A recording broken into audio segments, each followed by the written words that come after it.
Hi mga kakugi! Welcome back to my channel. Today, pag-uusapan natin ang tamang pag-aayos ng display ng bigas, mais, at feeds sa tindahan dahil sa negosyo, ang presentasyon, matters.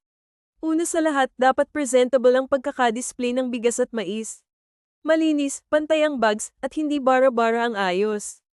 Kapag maayos ang tingin, mas madali rin itong makahatak ng customer. Importante rin ang malinaw na price tag.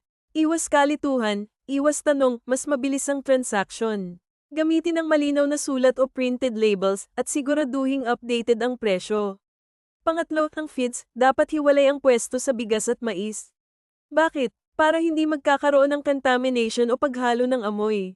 Bukod doon, mas organisado tingnan at mas madali rin para sa customer ang mamili. Sa simpleng ayos ng display, cleanliness, at tamang labeling, nagpapakita tayo ng professionalism bilang negosyante. Tandaan, kung maayos ang tindahan, mas may tiwala ang customer.